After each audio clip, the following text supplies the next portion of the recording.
Have you ever wondered what makes certain individuals and businesses not actually be successful? And those that actually truly are outstanding in their field? Well, what if I told you that the secret lies in actually uncovering something unique that is within you? Some people call it your zone of genius. I like to call it your inner sparkle. That's what we're going to talk about today, helping you find your inner sparkle and how you can use that to create a course or a coaching program.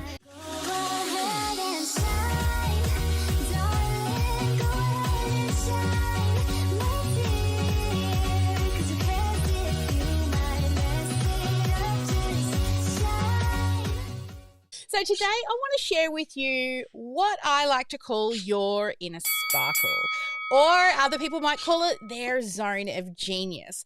And what I really want to help you do is to really guide you how to harness this concept of finding your inner sparkle, but not just to identify it, but to identify which is your inner sparkle that's going to take you from good to great, and then how you can also leverage it for really amazing success and fulfillment. So before we dig in, however, I really wanted to share a little story with you. You see, there's lots of information out there, and you may have heard people tell you to follow your bliss or do what it is that lights you up. And you've probably seen lots of things on the interwebs and on the TV and loads of books and articles. And there are so many people out there trying to give you this really sound advice to find your passion. Does it sound about right? And with so many people trying to help you find your passion, you would think that the advice actually makes sense, right? It sounds right. Well, the answer is yes and no. And let me explain to you using, I guess, my own personal story as an example. So, I've always been an entrepreneur. Back when I didn't know I was an entrepreneur at 8, doing things to help to turn money into money and buying and selling things at the local market. But it wasn't until in 2004 that my husband and we actually lost our son, Dylan. And at this stage, this was when I realized life is so goddamn short. And this was when I actually made the decision that I really wanted to do what I love. I really want to follow my passion. I was really tired of working for somebody else. I was working in a corporate job, security, stability, opportunities for advancement, but I was really confused, and I was really at a crossroad in my life with the loss of Dylan. I wanted to do something that I loved. And I had many, many questions running through my head, like, who am I without a career? Or what if I leave? What am I actually going to be doing? And how can I ensure that I feel really fulfilled when it comes to the work that I'm doing? And I mean, these were just some of the thoughts that I really needed answers to. So, I'd heard the saying, and so I led with follow your passion, because I so badly, really, really, really wanted to stop having to prove myself and search for what I would see as my version of happy. So I jumped on the bandwagon of following my passion, and I really started to ride it for all that it was worth. And I tried many things that really took my fancy, like art, photography, graphic design, singing, playing the guitar, making jewelry, even face painting. And what I found was I was happy for a little while, but soon I started to feel unfulfilled, and my bank account was not feeling very full either. So that wasn't looking great. So after a while, we got pregnant again, and I had my daughter. And after, I did the whole stay at home with a little side hustle, and I was doing a few jobs here and there, I decided that I was going to return to study and actually get a qualifications and a few pieces of paper. Now, I was doing some freelance graphic design that was doing okay, but I wanted to prove to myself that I had the knowledge. So I began with getting a diploma in graphic design. But what I found was while I was learning, I was helping the teachers. And I found that I had a love for teaching as well. So I also started to get a piece of paper so that I could be a qualified teacher, not just helping the teachers in the classroom. And then after, I was only part way through my graphic design diploma, I already started teaching. Then I went on to do my degree in communication design, marketing, film and TV. And after that, I went on to further study to get my master's in education. And you would think, now I've got all these bits of paper and I'm a qualified teacher, this should have been my happy ending, right? Or was it? I thought this was my happy ending. But I can tell you, partway through my study, I actually started to feel really misaligned. And I knew a few things. One, I did actually love it, which meant it was a passion. And I knew that I was good at it, which meant it was a skill. And also, I was contributing to others. And so, what the hell? Why was I not happy? What was up? Why did I lose my passion? I thought following my passion sounded really delightful, right?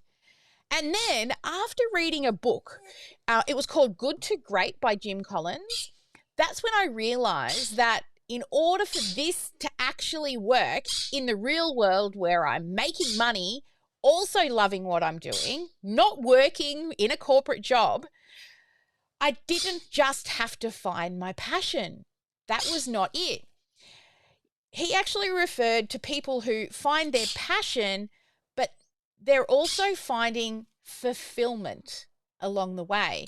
Now, some people kind of call it your zone of genius, following or finding your passion. I call it finding your inner sparkle. And you want to get that to fulfillment. Now, fulfillment is that place where both your passion, your gifts, your skills all come together in a community to help others. And this is really beautifully illustrated by Jim Collins in his book.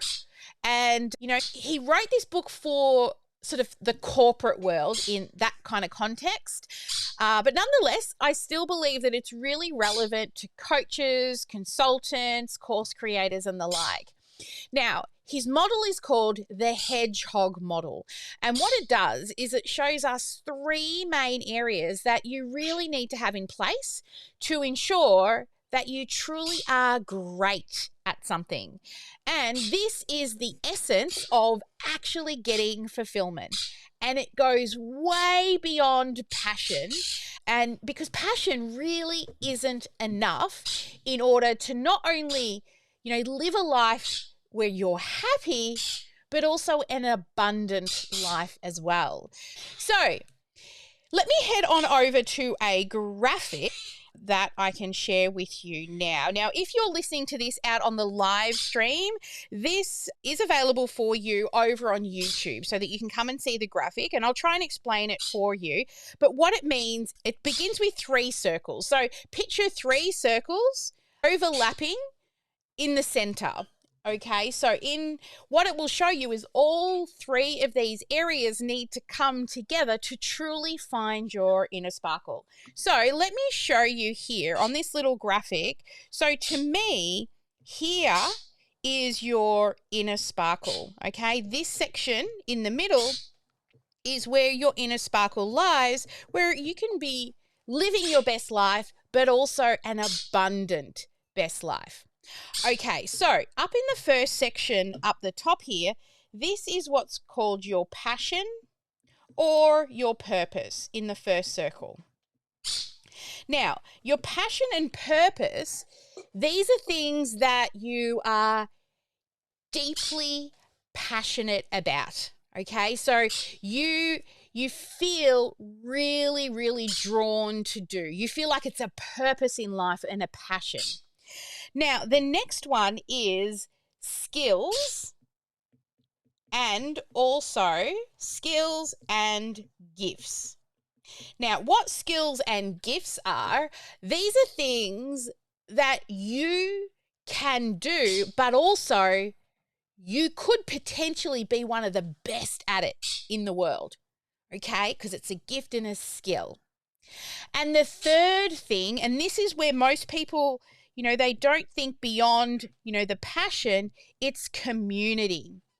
Now, the community is actually the driving engine to your economics. So it drives your economic engine, because if you make something that the community loves and they need, they're going to pay you for it.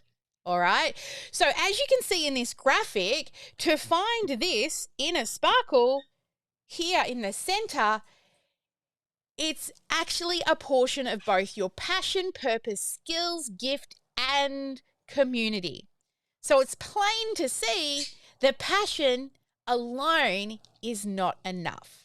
So for us to be truly happy and feel like we're really contributing and making an impact in the world, this hedgehog concept is not just a goal to be the best, it is an intention to be the best, a plan to be the best, okay? And it is understandable that whatever it is that you choose to do, if you do it well, you can be the best.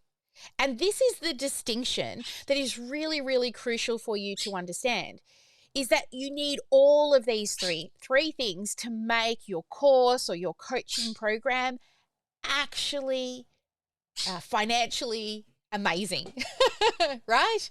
So the first thing you need to do in order for this to become real is, 1, believe in yourself. I want you to own your place, what I call own your place on the line. You see, there are lots of places, lots of people out there that potentially are doing what you do, right? And they're better at it than you are. And they're the people that you should be looking up to for guidance, for inspiration. Those people that know more in your area of expertise than you.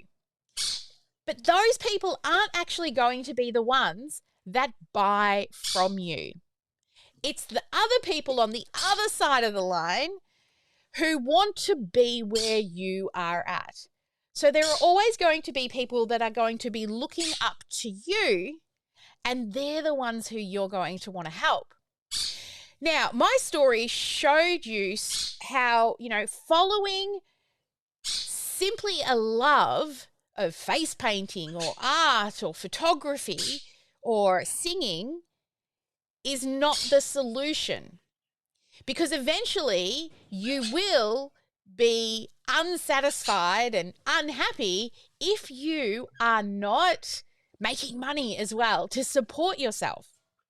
So at this point, I want you to, first off, before we move into the first activity, which I'm going to give you activities today, is I want you to understand the difference between a passion and a hobby.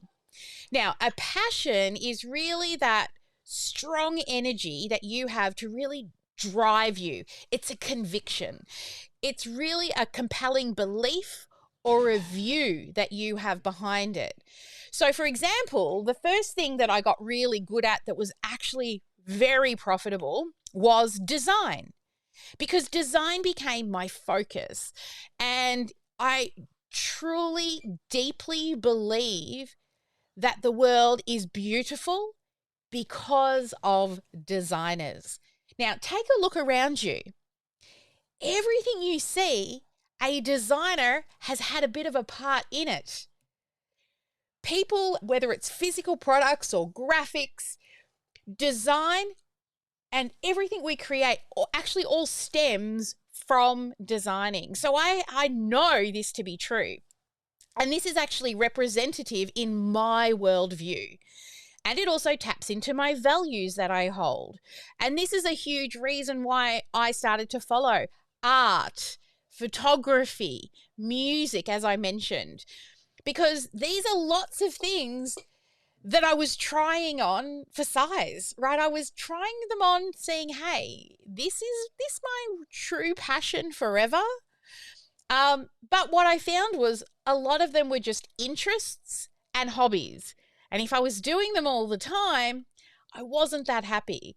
Like photography, I still love photography, but I don't want clients that they make me angry when they think that they can, go on a 1-hour photo shoot and only pay $50. And honestly, I just didn't have an innate drive to do it every day. And I didn't have the power to consistently be getting up and doing it every day. I really started to get over it after a while. So can you see the difference? I still design to this day, and we still teach people design. It's part of our program. It's an innate thing inside me because design is everywhere. So what I'm going to get you to do is we're going to talk about you making a list. Now, I want you to get 3 pieces of paper out. Okay, and this is going to be an actionable task for you. And we're going to break these 3 things down into bite-sized little chunks so that you can look at these 3 areas and start to make some decisions around working out what is your inner sparkle. So at the top of the first piece of paper, I want you to write the word passion. On the second one, or purpose. On the second one, I want you to write gifts on one side of the paper and skills on the other side of that one piece of paper. And then on the third one, you'll write community. So let's begin with passion. First off, you're going to write down all the things that you truly love to do. Now, this might also be a combination of both hobbies and interests. For example, you might like baking, right? That's an interest. Or maybe you love to sew. That's a hobby. Look at each of the lists, and I want you to make sure this is done, no matter where you're watching or listening to this. Maybe pause the video so that you get the doing done. But set a timer for 5 minutes and brainstorm out a whole list of them. Now, when you come back, what you're going to do is I want you to look at each of these things that you have written down, all of these passions and things that you think you've got a purpose for, a mixture of hobbies and interests. And I want you to ask yourself 3 questions about each of these things. Number 1 is, what am I doing in this task? So when you're doing the thing, what are you actually doing? The second thing I want you to ask yourself about that task is, what am I feeling when in this task? And the third thing is, what am I thinking while I'm doing this task? Now, what you'll find is soon you'll start to see a little bit of a pattern or a theme that starts to appear. So you'll start to see some things that really start to stand out clearly of what passions are, but not only what they are, but why are you passionate about them? What is it about those things that you're doing that make you feel certain ways or think in certain ways? And you will start to see an underlying thread or a pattern there that starts to link. Some of these activities actually will start to link together. All right. So once you've done the passion one, then you're going to move to gifts and skills. So the next area, let's begin with the gifts.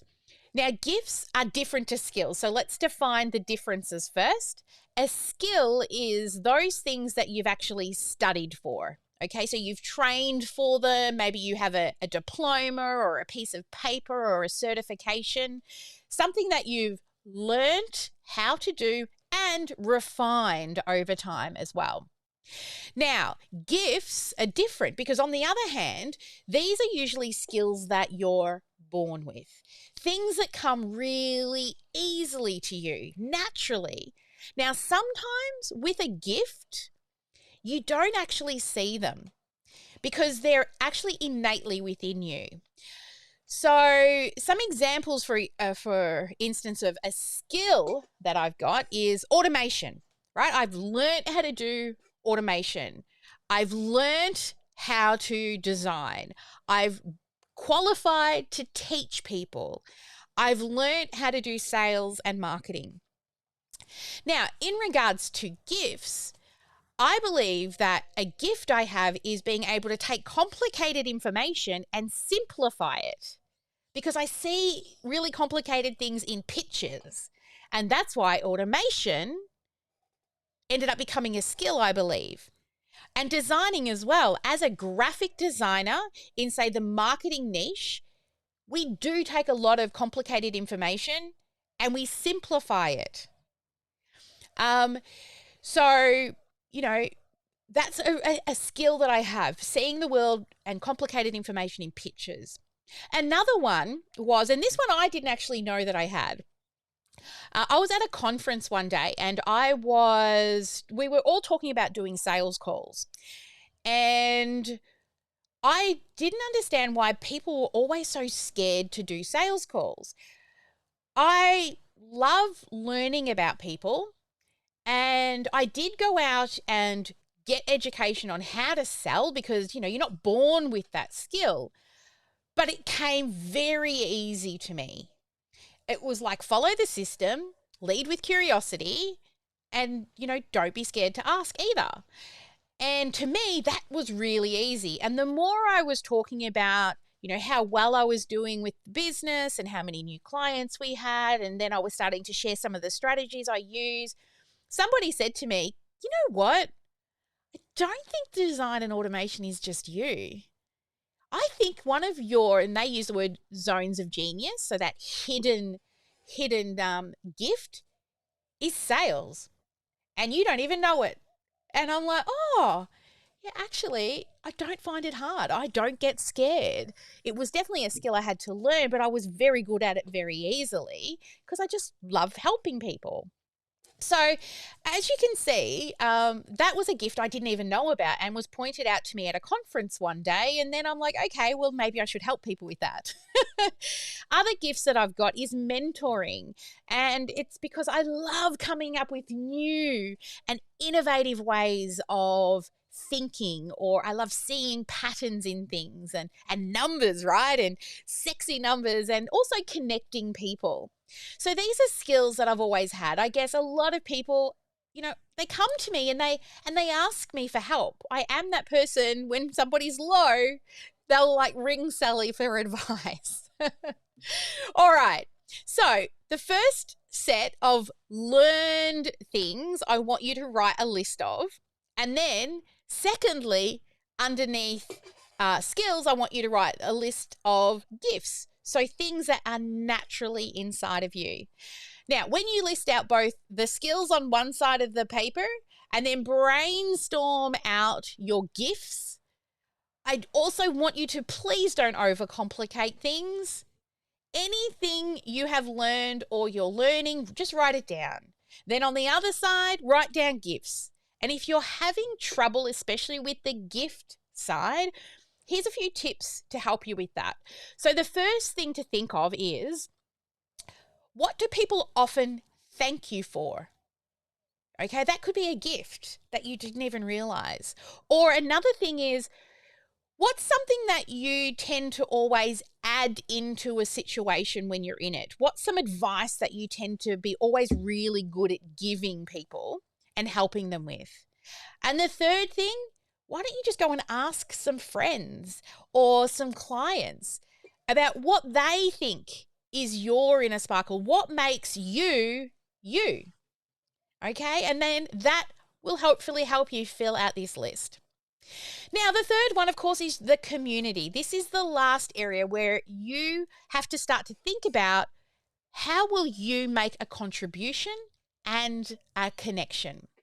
So your life so far, the path that you've been on, you have actually learned many, many things, lots of lessons, lots of things also that you value and that you hold closely, because it allows you to feel aligned and also perfect for helping and sharing that information with different communities or tribes.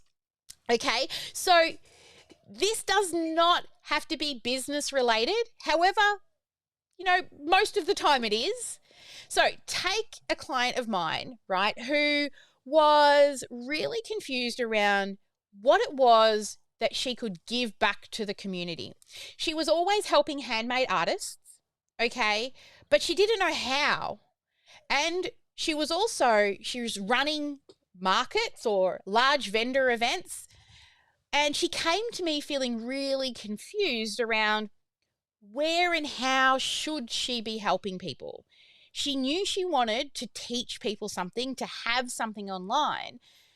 And she had these skills and these gifts that she could help people with, but she didn't know what to focus down in on.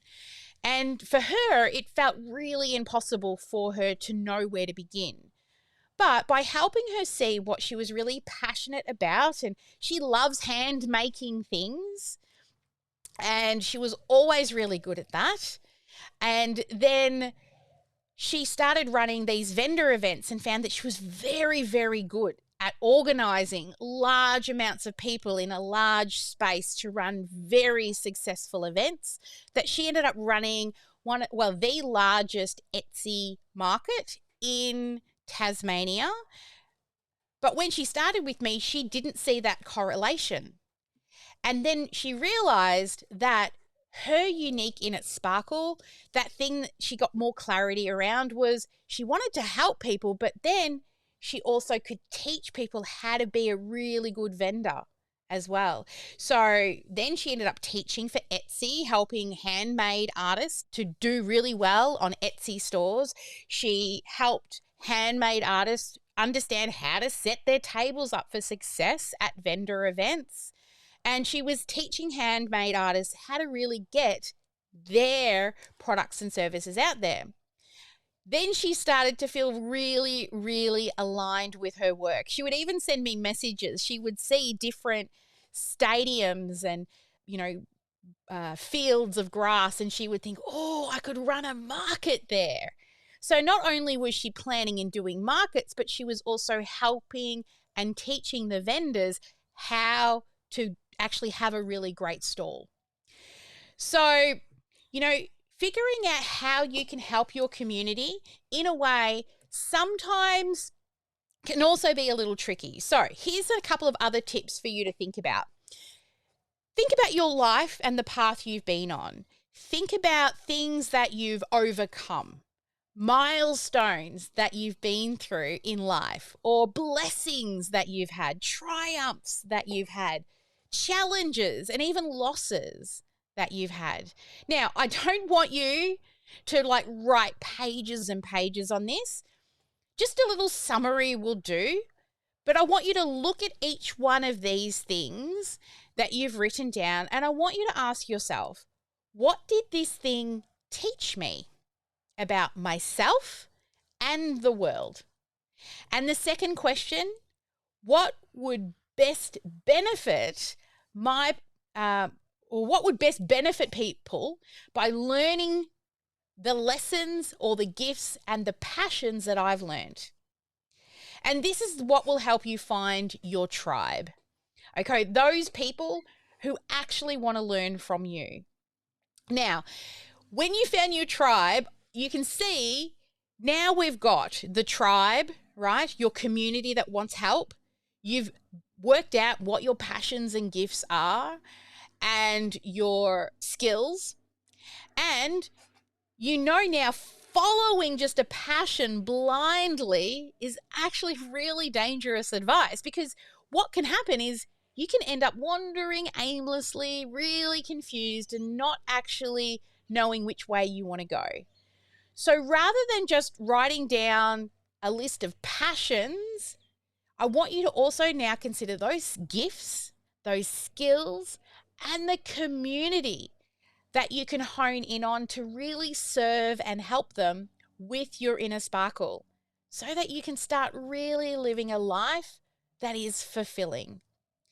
Now, I know once you write this list, you're going to have a brain exploding with information and probably many, many different course ideas floating around inside that beautiful brain of yours. And who are you actually going to serve? And which course are you going to choose? And this could be a really big challenge if you're trying to do a course. So there are a few things to consider, but the biggest thing I want you to really do is, if this is your first time of building a course or wanting to put a course together, or even if it's, an iteration or another pivot for you, once you decide on something, choose one thing. Okay, what is that one thing going to be? And some things to take into consideration when choosing the one thing is, what's going to be the quickest thing for you to make? And also, what's also going to give you profit? What is the fastest path to profit?